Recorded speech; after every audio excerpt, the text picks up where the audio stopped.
یہ سمجھیے کہ میدان خطابت کے میرے دوستوں چمکتے ہوئے ستارے ایک ایک کر کر اسٹیج پر موجود ہیں. بالکل تمہیدی گفتگو کرنا نہیں چاہتا، وقت قلت دامنگیر ہے. آئیے میں بڑے ادب کے ساتھ تمہیدی کلمات کے لیے میں جناب حضرت مولانا رفیق الاسلام صاحب سے میں گزارش کر رہا ہوں کہ وہ تشریف لائے اور تمہیدی کلمات پیش کریں. نحمده ونصلي على رسوله الكريم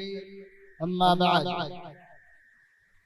فقد قال الله تبارك وتعالى في كلامه العزيز والفرقان الحميد: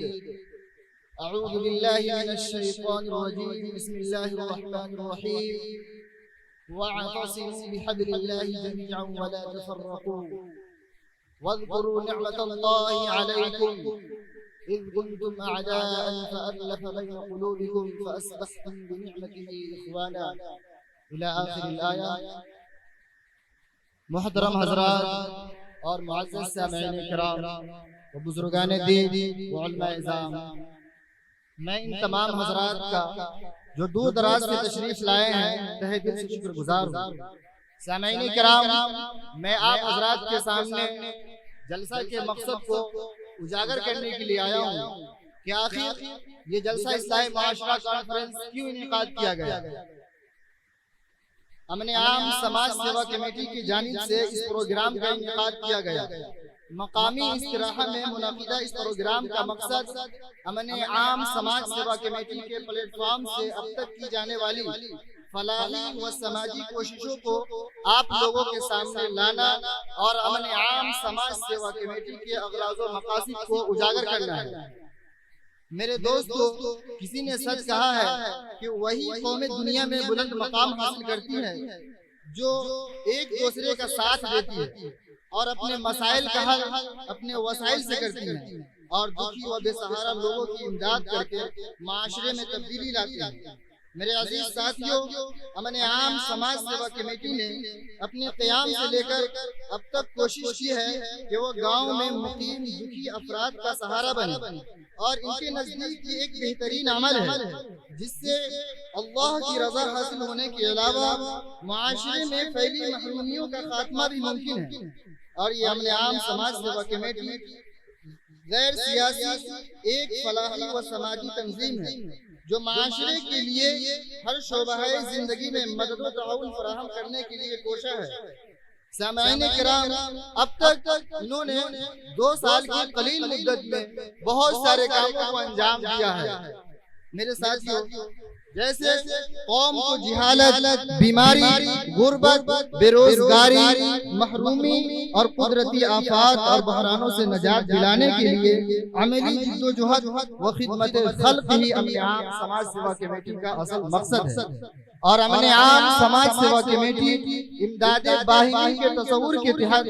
معاشرے کے متاثرہ و بدحالی میں مبتلا طبقے افراد میں تعاون، اخوت، عزت و احترام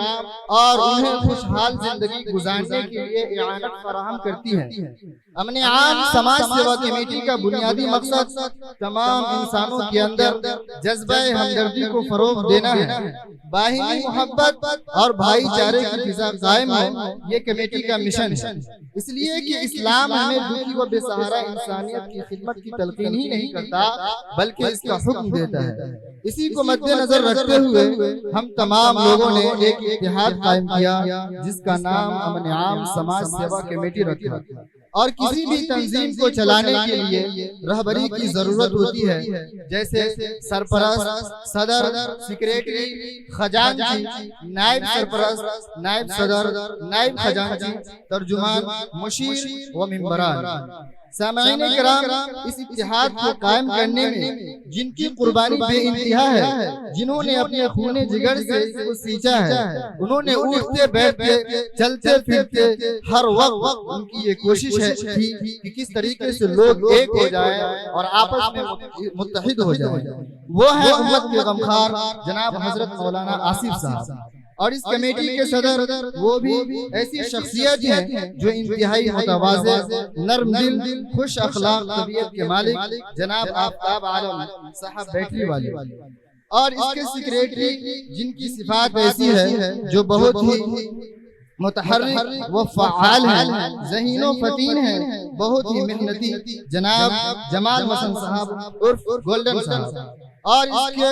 خزانچی بہت امانت دار اور مخلص جناب محمد شاہد صاحب ہیں، اور اس کمیٹی کے نائب سرپرست جناب حضرت مولانا قمر صاحب جو بہت ہی دور اندیش ہیں، اور اس کمیٹی کے نائب صدر مخلوق خدا کے خادم جو اپنے علم و ہنر کے ذریعے ابتدائی سے خدمت خلق میں مشغول ہیں، اور انہوں نے اس موقع کو غنیمت سمجھا اور اس میں حصہ لے کر کمیٹی کو تقویت دی، وہ جناب ڈاکٹر ایاز حسن عرف اجالے صاحب، اور اس کمیٹی کے نائب خزانچی